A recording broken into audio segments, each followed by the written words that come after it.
सवर्ण भारत व अवर्ण भारत की लकीर देश में फिर से खींची जा रही है। सामाजिक असमानता के बीच लोगों में मानवता विरोधी प्रचार प्रसार किया जा रहा है, जो मानवता का उपहास है। ऐसे में वैज्ञानिक सोच के व्यक्ति, मानवता के उद्धारक, सामाजिक चिंतक, 4 पुस्तकों के निर्माता लेखक शूद्र शिवशंकर सिंह यादव ने एक खास इंटरव्यू में क्या कहा। सवर्ण भारत व अवर्ण भारत की लकीर फिर से खींची जा रही है, इसको आप कैसे देखते हैं, क्योंकि आपका यह लेख धूम मचाने को तैयार है। धन्यवाद आपको भी। देखिए, ये लेख तो सही बात है, मेरे विचार में आज की परिस्थिति पर आ गया और मैं आकलन जब करने लगा 1500 साल पहले की बात, तो फिर से वही स्थिति हमको नज़र आने लगी। इसलिए मुझे इस लेख को लिखना पड़ा।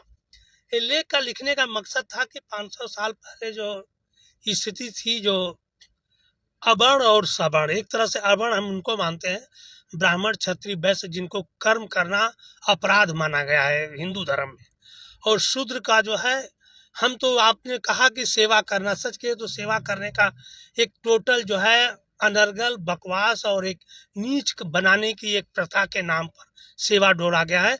ये क्यों नहीं कहा जाता कि जो शूद्र समाज था वो रिसर्चर था, वैज्ञानिक था, टेक्नीशियन था, इंजीनियर था, प्रोडक्शन करता था, हर चीज़ का प्रोडक्शन करके खुद अपने पैरों पर खुद जीता था, खाता था, पीता था और पूरे प्राणी जात को भी जिलाता था, खिलाता था और पालन पोषण करता था।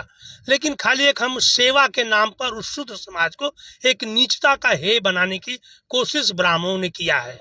अगर वो ब्राह्मण कह दे कि शूद्र समाज जो रिसर्चर था, इंजीनियर था, प्रोडक्शन करता था और प्रोडक्शन करके हर चीज़ का पैदावार किया है, तो उसका बहुत महत्व जो है तुरंत ब्राह्मण, क्षत्रिय, वैश्य का कम हो जाएगा। इसलिए अपना कम न होने के कारण ये शूद्र को जो सेवा का टैग लगाया गया है। तो मैं ये बात कर रहा था कि इसको हम अवर्ण और सवर्ण दो लाइन में, हम पहले भी था देश हमारा सवर्ण और अवर्ण। सवर्ण अपने लिए अलग कानून, उनके नियम धंधे कानून, देवी देवता, असल कहे तो एक तरह से वो धर्म था। सवर्ण का धर्म अलग था, अवर्ण का धर्म अलग था, उनके नियम कानून, रहन सहन सब चीज़ अलग था। टोटल दोनों में बड़ी बड़ी लंबी लकीर थी। वो लकीर को मुगलों मुसलमानों ने कम किया। इसके बाद फिर अंग्रेजों ने तरह तरह के एक्ट बना करके, अंग्रेजों को तो सभी को पता है कि उन्होंने कम से कम सैकड़ों एक्ट और कानून बना बना के ब्राह्मणवादियों को लात मार मार के सब कानून चालू करके ध्वस्त कर दिया। उसी की देन रही कि बाबा साहब अम्बेडकर, गांधी और बड़े बड़े शूद्र समाज के लोग भी पढ़ लिख लिए और डॉक्टर, इंजीनियर, बैरिस्टर बनने चले गए। और वही कारण रहा कि अंग्रेजों ने है शिक्षा का द्वार सबके लिए खोला।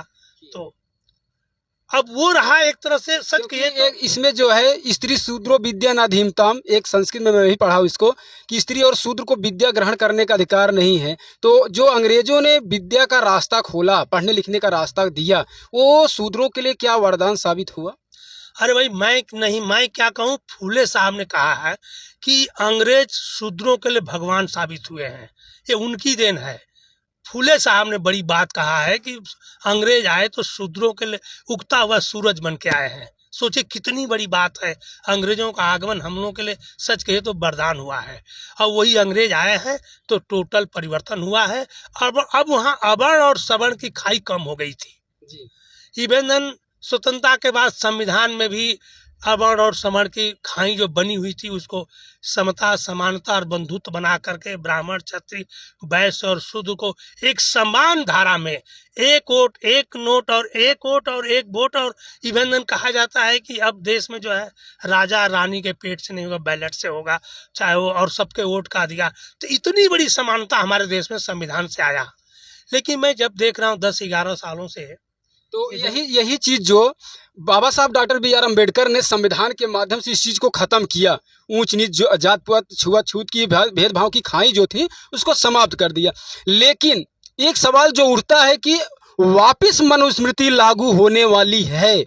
अगर यह लागू हो जाती है तो मैं आपको इंगित करके कह रहा हूं कि आप क्या करेंगे, क्योंकि शूद्र समाज जो है बहुसंख्यक है, तो उसके साथ जो मनुस्मृति लागू होगी तो उसका परिणाम क्या होगा, फिर आने वाले समय में क्या स्थिति हो सकती है। देखिए, सच कहिए तो मैं भी ज़्यादातर तो मैं कोशिश कर रहा हूँ, कहता भी हूँ ब्राह्मण भाई अपने साथियों से कि भाई एक समय तुम्हारा संविधान था, कानून था, तुमने मनुष्य का अत्याचार किया, दुराचार किया, तुमने नहीं किया, तुम्हारे पूर्वजों ने किया है। लेकिन वही मैं कह रहा हूँ कि जब पूर्वजों ने किया है, और जब देखिए सबसे बड़ा दुर्भाग्य बता दूं क्या है कि इनका जो मान सम्मान और जो अय्यासी चाहे जितना भी अधिकार था, वो संविधान से चाहे अंग्रेजों के छीन लिया गया। जब छीन लिया गया तो सच कहते हैं ना कि इनके लिए एक त्रासदी पैदा हो गई, और वो त्रासदी को ये भूलना नहीं चाहते हैं ना, भूल नहीं रहे हैं।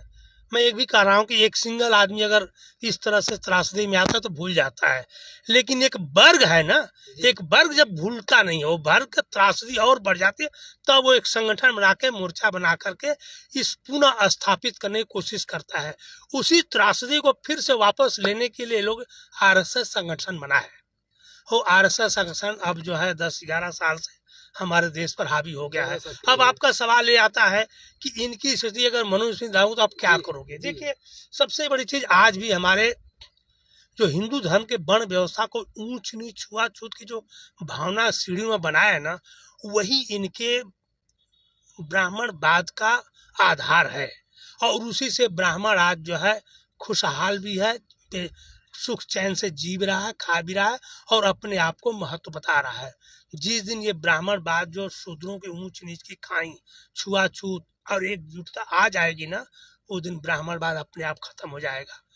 हम देख रहा हूँ अभी थोड़ा सा परिवर्तन अब आ रहा है, अब उनके अंदर ही बौखलाहट खड़ी हो रही है। हमारे बहुत से ब्राह्मण साथी भी कह रहे हैं कि नहीं भाई, ये 1000 साल पहले का जो अत्याचार था, अब जो है छुआछूत, ऊंच नीच, भेदभाव नहीं होना चाहिए। अब इंसान इंसान में छुआछूत की भावना नहीं होनी चाहिए। अब सबको एक समान कानून अधिकार मिलना। देखिए आपने जो कहा, हमें नहीं लगता है, ये कोशिश तो कर रहा है। अभी देखिए मुझे एक बहुत बड़ा ताजुब लगा है कि इंदौर में 5000 महिलाओं को इन्होंने तलवार भांजी का एक प्रशिक्षण दिया है, उसको वर्ल्ड रिकॉर्ड बनाने की बात कर रहे हैं। इन्होंने अब जगह जगह हर जितने आप पूरे देश में कार्यालय खोला है, सब जगह वह प्रशिक्षण क्यों दिया जा रहा है? जो 5000 महिलाओं को तलवारबाजी सिखाया गया, उसका प्रशिक्षण किया गया, तो इस किसके लिए किया गया? देखिए ये बताते हैं ना कि जो कमजोर होता है और जो अत्याचार करता है, जो भी हो, चाहे गुंडा हो चाहे बदमाश हो, जब वो अत्याचार किया रहता है, करता है, तो उसको बराबर डर बना रहता है कि मेरा बदला लेगा। डर है, हाँ, बराबर डर बना रहता है कि हमें बदला लेगा, जब ये मजबूत होगा तो मुझसे बदला लेगा। ये हर गुंडे को, बदमाशी को रहता है। हर जो भी आदमी सताया, जो भी जिस किसी को सताया रहता है, अगर बड़ा भाई भी किसी को सताए तो अपने भाई से ही डर रहा है। यही हालत है ब्राह्मणवादियों की आज। उनको मालूम है कि हम शूद्रों को बहुत सताए हैं, तो उनको अंदर अंदर बहुत डर बना हुआ बिना वजह, जबकि शूद्र इस तरह की भावना नहीं रखता है कि हम सताएंगे, लेकिन उनके अंदर पता नहीं का ऑटोमेटिक ऐसा तो नहीं है कि जन जागृति अपने आप उनके अंदर एक भावना बनी है कि अगर जिस दिन जागृत हो जाएंगे मुझे पलट के वार करेंगे, तो उसके कारण ये हर तरह से तैयारी कर रहे हैं, अस्त्र का, शस्त्र का, तरह तरह के, जो अपने आरएसएस के, चाहे विश्व हिंदू परिषद, ये हजारों संगठन बना के सबको कहीं तलवार बांट रहे हैं, कहीं छुरी बांट रहे हैं, कहीं कुल्हाड़ी बांट रहे हैं, कहीं बंदूक, ये तरह तरह के प्रशिक्षण दे रहे हैं। लेकिन अभी एक चीज आपने कहा कि जो आरएसएस है, आरएसएस के जितने भी लोग हैं, ब्राह्मण साथी भी हैं आपके, वो कहते हैं कि जात पात, छुआछूत, भेदभाव मिटाना है, दूर करना है, और हम सब भाई भाई हैं, हिंदू हिंदू एक समान हैं। तो क्या जो शूद्र समाज है, क्या शूद्र के घर अपनी बहू बेटियों का शादी करने के लिए तैयार होंगे? क्योंकि यह दूरी तभी खत्म हो सकती है जब रोटी बेटी का संबंध होगा। बिना रोटी बेटी के संबंध के यह खत्म हो ही नहीं सकता है। तो आप इसको कैसे आप जो है जस्टिफाई करेंगे? यही तो दुर्भाग्य है। हिंदू धर्म जो है एक्चुअली ऊंच नीच, छुआछूत की भावना पर ही डिपेंड है। अगर आपने हिंदू धर्म में जात की मानसिकता और ब्राह्मणवाद हटा देंगे तो हिंदू धर्म खत्म हो जाएगा। देखिए दो तरह की इनकी चालें हैं। आरएसएस, विश्व हिंदू परिषद, चाहे जो हिंदू कहते हैं, सनातन कहते हैं, वो चाहते हैं कि हिंदू धर्म की जो हमारी आस्था है, छुआछूत, ऊंच नीच की भावना, वो बनी रहे और हम एकजुट रहे, उसको समरसता बोलते हैं। नहीं भाई, क्यों फर्क पड़ता है? तुम ब्राह्मण को उच्च मानो, दलित को नीच मानो। उनका ये कहना है कि समरसता रखो, पहले जैसे चलता तो आज भी रखोगे तो क्या फर्क पड़ जाएगा। लेकिन वही गलत है, उन अपनी मानसिकता बदलते। देखिए हिंदू धर्म की आस्था है छुआ, ऊंच नीच की भावना, और जात का महत्व। जिस दिन ऊंच नीच की भावना, जात के महत्व खत्म हो जाएगा, हिंदू धर्म ही खत्म हो जाएगा। और हिंदू धर्म तो ऐसे सच कहिए तो है ही नहीं। तो वो जो मैं कह रहा हूँ ऊंच नीच छुआछूत की जो हिंदू धर्म की मानसिकता है, इसीलिए ना आप देखें ना, और बहुत कोशिश कर रहे हैं हर जगह। अगर ये इनकी हिंदू धर्म की मानसिकता होती, अच्छी होती, तो आज भी बहुत से जितने साधु संत और महात्मा है वो तुरंत अपने अपने जवान से बोल देते हैं, अछूत दलित तो हम छू नहीं सकते, मंदिर में नहीं जा सकता। ये मतलब ये कैसी भावना है?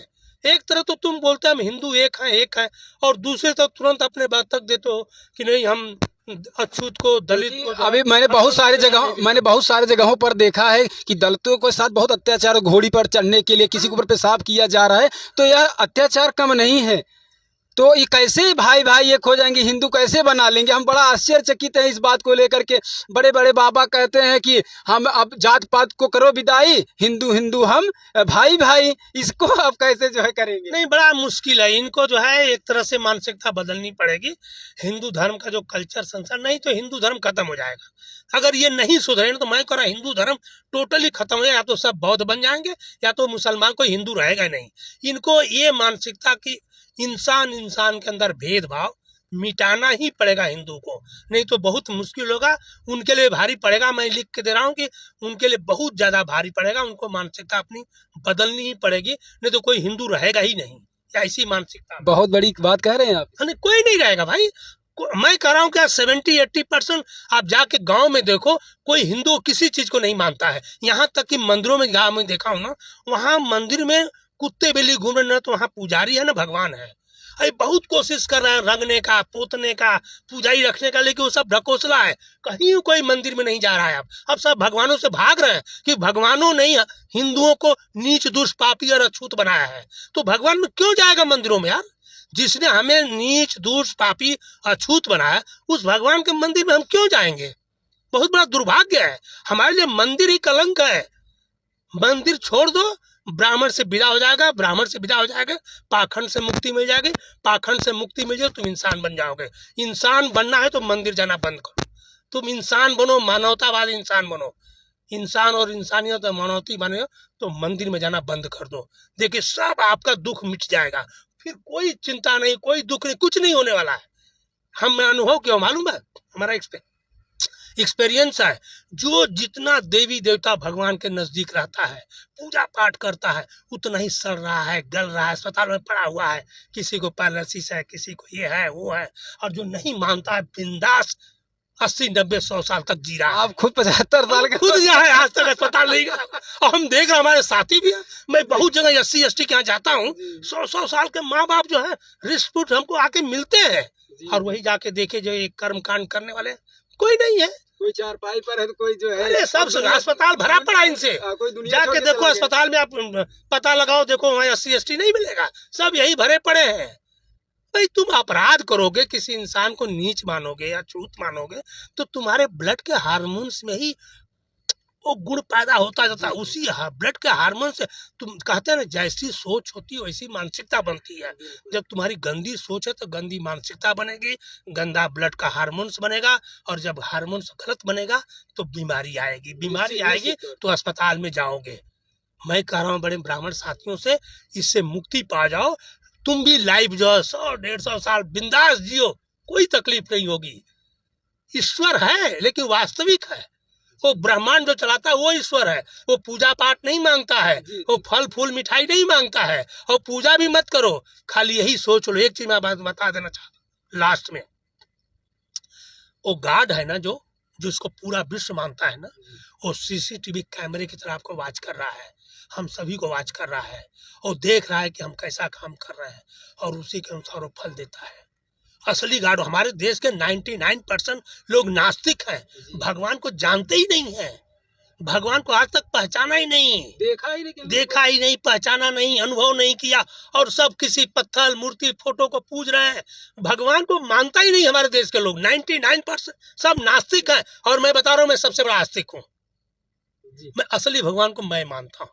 और अनुभव करता हूँ कि हमें वाच कर रहा है, इसीलिए कोई गलत काम से हो भी नहीं सकता। अगर आप मान लो कि भगवान हमें हर समय देख रहा है ना, तो गलत काम करोगे? यही देश का दुर्भाग्य है कि लोग सोचते हैं भगवान मंदिर में ताला ही बंद है, चोरी भी कर लो, बेईमानी कर लो, बलात्कार कर लो और जाकर माफी मांग लो। जी जी, और जाकर माफी मांग लो, वो माफ भी कर देगा। गंगा में पाप धो रहे हैं। कितना बड़ा पाप है यार कि वो पाप को माफ कर रहा है भगवान। बताइए, भगवान ही हम तो करेंगे पापी हो गया ना, जब वो पाप को माफ कर रहा है नहाने से, गंगा स्नान करने से, मंदिर में दर्शन करने से, जब आपके पाप को माफ कर रहा है तो पाप का भागीदार तो भगवान ही हुआ ना यार। क्यों ऐसे भगवान को हम लेके ढोए यार, बहुत हमें तकलीफ होती है। मैं आपने सुना इतना एक्सक्लूसिव जो है इंटरव्यू। फिर मिलता हूँ नेक्स्ट वीडियो में, तब तक के लिए मैं अपने कैमरा पर्सन रामचल के साथ मिलता हूँ नेक्स्ट वीडियो में। तब तक के लिए आपको बहुत बहुत धन्यवाद।